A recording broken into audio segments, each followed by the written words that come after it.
Hey everybody, welcome back to my channel. It's Cozy Christopher.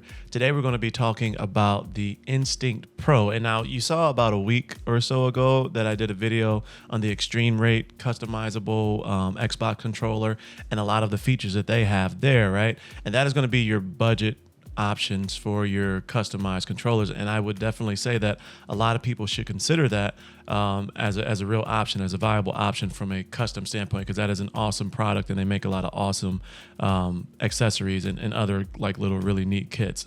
More to come on that. I got another one coming. But today we're going to be talking about the Scuf Instinct Pro, and this is their I guess their competition for the Xbox Elite 2 series, right? And it's all new design. And so we're going to jump into the unboxing. We're going to look at the unboxing.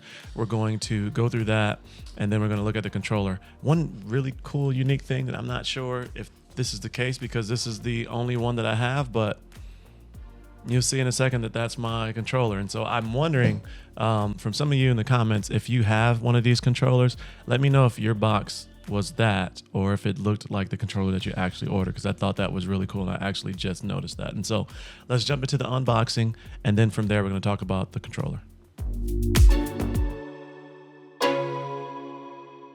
The outside of the box, it's a really nice design, especially for it being a third-party component, if you will.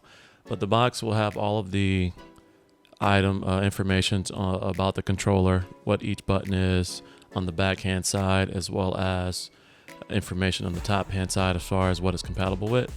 Moving into the actual box itself, when you first open it up, you will notice the controller is right there front and center, has some foam padding around the thumbsticks to protect it while in transit. And then, underneath it, of course, we're going to pick this up and we're going to look at what else is in the box. But the controller itself, I mean, this is a really good looking controller. And again, this is the face plates that I picked and the color scheme that I picked. And so let's slide this over to the side, and then let's get into the actual box and let's see what comes. But once you pull out the first part, the plastic molding there that holds the controller, you get the accessories pack on the inside.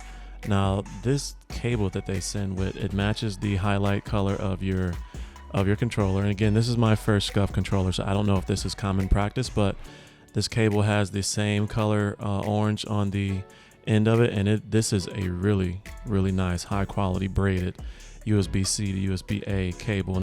It comes with two more matching Joy-Cons, and so they have on the thumbstick for the directional side, they have a longer Joy-Con, and then for the movement or camera Joy-Con, they have it shorter, so they have the opposites in the box so that you can replace it. So if you want too long or if you want too short, both of them would be there. And then of course it comes with the user's manual to let you know how to use the controller, which, as you all know, there's a lot of features to this. So let's get into that next. Getting hands-on with the controller itself, the feeling caught me off guard at first. It's really soft and smooth, and like, the material that it comes with is really just, I expected there to be more texture there, but really caught me off guard. Super easy to pull off the front plate, and then of course to pull off the Joy-Cons to replace them if you wanted to. I didn't try to do anything beyond that because the customization for this controller comes as is, but I am going to order more plates to put on this in the future. And here we are with the four accessible buttons on the back that allow you to kind of map out the other buttons that you want.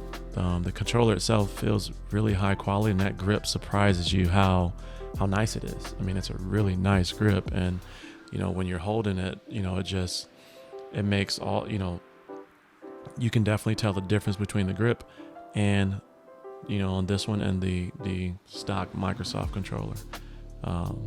So yeah, that's kind of the whole controller itself there. What are my thoughts so far, right? So far, this is a really, really nice controller. I mean, just the quality of it is just fantastic. I mean, it doesn't get much better than this. And the buttons, as you can see where my hands are, it fits naturally. And so if I'm using these let me try to get these buttons here. It naturally, you know, touches. And if I'm using the ones that are more on the inside of the trigger, your hand sits there. And so it's front, side, front, side, without very much changing. Front, side, front, side. It's an awesome controller. And like when I think about, I've never bought one before, right? But if I look at the older designs with the paddles like the Elite 2 still has, I don't know, this just seems to be more just natural with the way that you hold it, and you know, without having to reach to the middle or anything like that while trying to hold buttons at the top. The quality of the controller, right? And then of course you've seen the features, but this is the Pro version, and so it does have the clickers to make the trigger. See, there's no give there and a trigger there. And then if I turn that off, it gives it the full, see the full. But if I turn it back on, and I will say that that's been really cool for first-person shooters or shooting so far. I'm about to start playing Back 4 Blood as well with the crew. So, so far, my thoughts on this: is it worth $200? Yes and no at the same time. I mean, my total bill, because I got every option, is $212, and I think that's as expensive as it can get for the Pro.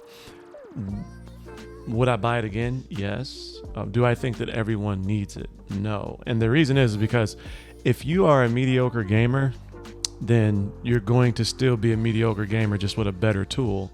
It's almost like being a photographer with a $5,000 camera, but you're still a beginning photographer, and so you still have a learning curve, right? And so the camera will have access to things to make your photos look better, but it doesn't naturally make you better, and so you just have to practice over time. And so this controller is definitely worth it if you are a competitive gamer and you're already good.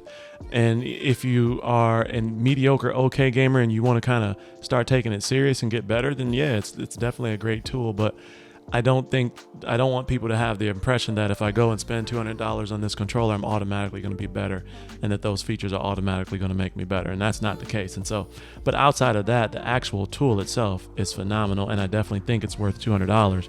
The grip, like I said, the grip is noticeably different. So even the special controller edition that came out from Xbox, the Aqua, with the you know, this soft grip on there is really good soft grip on that controller. And then, you know, there's the front. The grip on this is much better. It's just much better. There's no ifs or buts about it. It's just a much better grip. It's larger grip, but you know, as far as like custom controllers, again, here is my Extreme Rates custom soft controller, and then here's my, you know, together. And so I'm going to be putting on the mappable button kit on this one, where the buttons will sit right here and right here, and then right here and right here. I want to see what that's like. That kit is only, I think, $40 or something like that. And so I'm going to compare the two controllers and see if it makes sense. Not if it makes sense, but is it a viable option to have the Extreme Rate version versus the Scuf, you know, Instinct Pro. But yeah, I wanted to have this open discussion. I know there's been a lot of videos on this controller already. I'm really enjoying mine. I've been playing with it a lot. I'm also thinking about picking up the, if I can find one, I'm thinking about picking up the Microsoft, the Infinite Halo Elite Series 2 edition.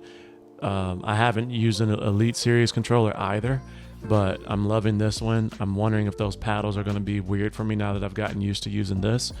But yeah, stay tuned for that video. If you have any questions about this, please drop them in the comment section below. As always, stay cozy in that crazy world, and I'll see you in the next video. Peace.